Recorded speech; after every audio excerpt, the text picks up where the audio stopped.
everyone, welcome back to the course on Chemical Reaction Engineering 1. Myself, Neethi Mehta, Assistant Professor at Chemical Engineering Department, LJ Institute of Engineering and Technology. Let's just start with our topic, which is overview of Chemical Reaction Engineering, right? So basically this is chapter number 1. We have already covered few topics from this particular chapter, and today we will deal with some few important terminologies which are essential to learn before commencing this particular subject, right? So we will start with our today's topic, which is first is extent of reaction. So out of all those important terminologies which we must know before starting our actual chemical reaction engineering, the first terminology is extent of reaction. So what do we mean by the word extent of reaction? Extent of reaction is basically a method to quantify how many times a reaction can proceed or how many times a reaction has occurred, right? So this is basically a definition or meaning of extent of reaction. It is defined in units of mole upon time, right?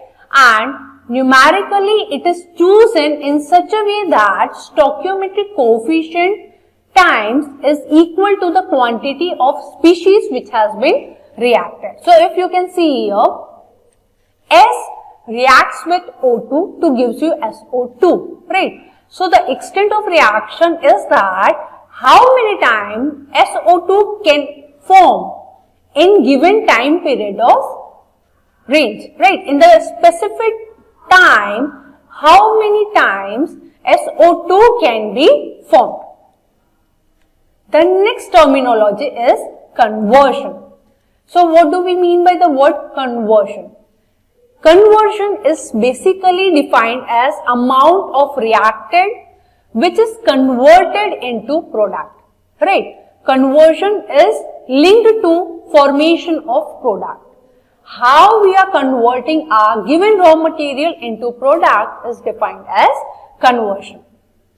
As you can see here in this particular reaction, if you can see here, AB is a reactant which reacts with another reactant C to give you desired product of A and BC, right?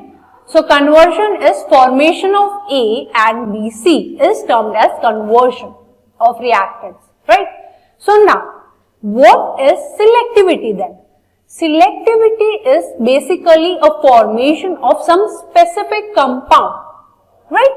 Suppose we said that we need BC as a final product, right? So by reacting AB with C, we need BC as a final product. So selectivity refers to BC, that is formation of BC is selectivity, correct? So when you want to produce some specific product, it is termed as selectivity. The next topic is elementary reaction. So let us just understand what do we mean by the term elementary reaction. Elementary reactions are basically those reactions in which molecularity and rate constant are same, right? It is represented by equations showing both molecularity and rate constant, right? So all those reactions which represents equations showing molecularity and rate constant are termed as elementary reaction. In simple word, when the reaction itself explains how many molecules have take part in that particular reaction to form your number of moles of given product, then it is an elementary reaction. So let us just take one example to understand this more precisely. So just consider an equation B plus 2D which is giving you the final product T. 1 mole of B reacts with 2 mole of D and it is converting into 3 moles of product T. So if you want to express your rate equation in terms of molecule B or reactant B, then it can be written as minus RB equals to KB, which is rate constant for B, CB into CD square. Here, as you can see here, the minus sign represents the consumption of your reactant, as the amount of reactant will be reducing during the process of your reaction. That's why minus sign is given in this particular equation. So if I want to express the same rate equation in terms of component D or reactant D, then what we can do? In that particular case, we can write it in this particular form. Minus RD equals to KD, which is the rate constant for D, CB into CD square. Right? CB and CD are basically concentration of reactant which are present. And lastly, let us see how we can represent the same rate equation in terms of product. So it can be written as RT equals to KT CB CD square. Now, here you can see the difference. In case of B and D, as they were reactant, the sign is minus because it will be depleting as the reaction is going to proceed. But in case of product T, when you are writing rate of reaction or when you are writing the rate equation, it is positive. Right? So, it was all about individual component. But when you are writing from the stoichiometry, it is in this particular form, that is minus RB equals to minus 1 by 2 RD, which is equals to 1 by 3 RT. It means that 1 mole of B is used to form 3 moles of product T, right?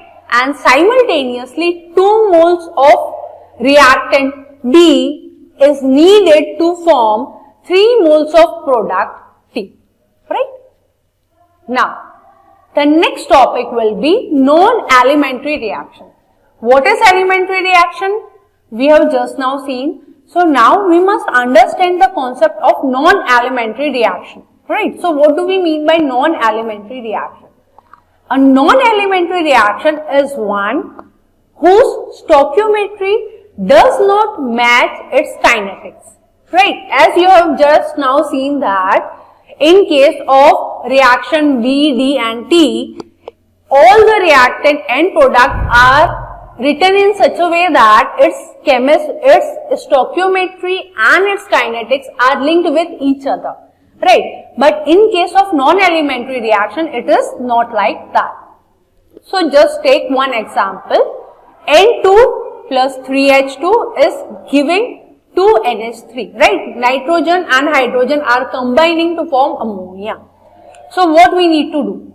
So this is the basic equation or rate equation for the given kinetics, right? Here you can see that N2 plus 3H2 will be converted into NH3. So its rate equation can be expressed in this particular term. Now, once you see this, it is quite clear that it is a complex form of rate equation, right? It is not simple to understand that how many moles of N reacts with how many moles of hydrogen to give you NH3. No, it is not that simple. That's why it is termed, or that's why it is categorized under the banner of non-elementary reaction, right? So since there is a mismatch in stoichiometry and the steps which are involved to proceed the product or the kinetics, that's why it is a non-elementary reaction. Now, let us see the next topic, which is kinetic models for non-elementary reaction. How we can select some kinetic model for non-elementary reaction. So, it is basically assumed that non-elementary reaction are made up of number of elementary reactions. It is assumed that there are number of elementary reactions which are taking place, and when they combine together, they form a non-elementary reaction.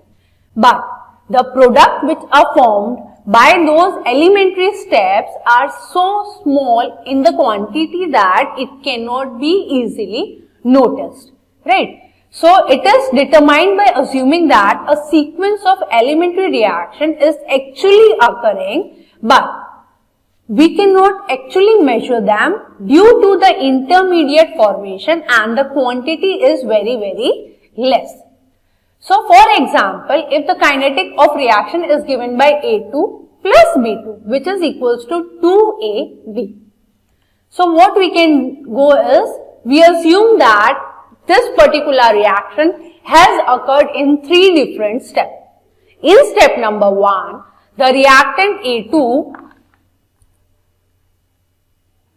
A2 has been transferred into the intermediate product A star.